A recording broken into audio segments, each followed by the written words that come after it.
Hi again. So today, what we're going to be taking a look at is that we're going to be looking at some more things with DNS again. So what I'm going to do here, I'm going to go ahead, I'm on my remote management server where I'm going to be managing my domain controller remotely and my DNS server, which is running on my domain controller. All right. So what we're going to be looking at here is, so we currently have a for lookup zone called lewistechviews.int, which is the name of my domain. We still only have those two servers that are part of the network, DC1 and Manage1. And then if you recall, we also added a router into the mix, router 1, but router 1 is not part of the domain, if you recall. So let's go ahead and minimize this down, maximize this up. So router 1 is not part of the domain. However, I do want to be able to resolve router 1 and if I need to. So if I want to ping router 1, for example, by name, I would need to have a DNS entry for that. So I'm going to go ahead and do that manually. Since this system is not part of the domain, I would have to do that manually. So here we are for lookup zones. I'm going to lewistechviews.int, and what I'm going to do is add a new host. All right, so that host name will be router 1, which is the name of the router that I have on my network. And then I'm going to go ahead and just type in the IP address of it, 150.254, and say add host. And it's simple as that. So now I can reference router 1 by name on any other system on the network that's pointing to DC1 for its DNS. So now if I go and open up a command prompt and do ns lookup router 1 dot lewistechviews.int, there we go. Or if I ping router 1 dot lewistechviews.int, I get a response back to the correct address. All right. So other thing I want to do, currently I don't have what we call a reverse lookup zone.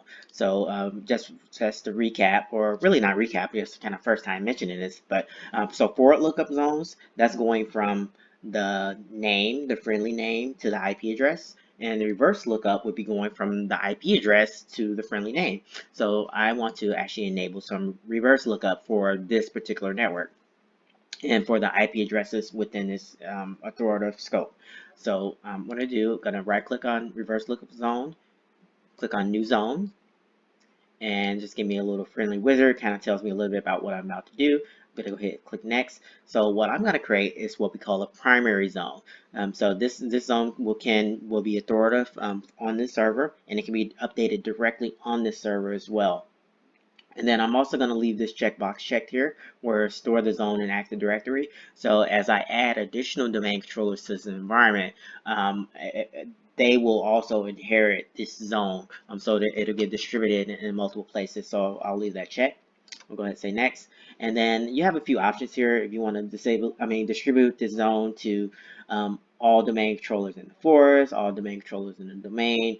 But in my case, I only have the single domain and single forest, so that they're pretty much these two things does the same thing in this case. But if this was a more larger interconnected domain with multiple domains living in multiple forests, these options will have some definitely have some differences as far as what it does. And then you have this older one where you can just distribute it to all domain controllers. So I'm going to leave it on the default here to all DNS servers running on domain controllers in this domain. And go ahead and say next. And I'm going to do IPv4 reverse lookup zone. And so for what I'm going to do for network idea, it's going to be the IP address of the subnet mask that, the subnet that this system is on.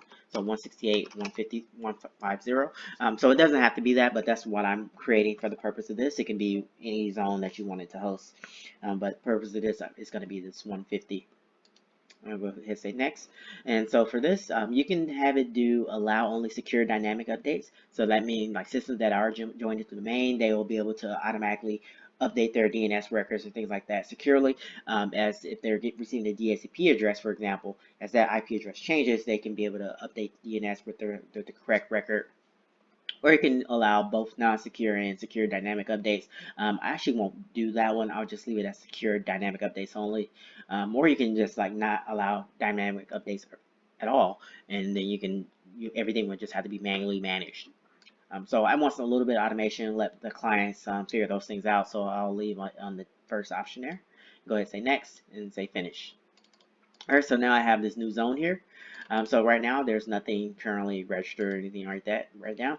But what I can do if I jump over here to command prompt, go ahead and clear that screen. I'm going to go ipconfig/register DNS. All right. So hopefully, so that happened pretty quick. So you see what happened there is that I told manage one to say, hey, go and dynamically update your DNS record with your DNS server that you're pointing to. So what happened, it manage one sent that record to DC1 and said, hey, my address is 192.168.150.10. My name is manage one. And then since I have this new reverse lookup zone here as well, it also created the reverse of that. So now what I can do, if I do DNS lookup manage one, I get the IP address. If I do DNS lookup the IP address, I get the name. There we go. So we have forward as well as reverse lookup. And my domain controller and other things, as I add them to the network, they will eventually do their own dynamic update, and this will fill out over time. But that's kind of something that you could do to make it a little bit easier to know what the IP address corresponds to, what the name corresponds to on the network. So hopefully this has been useful to you, and thank you for watching, and I'll see you in the next one.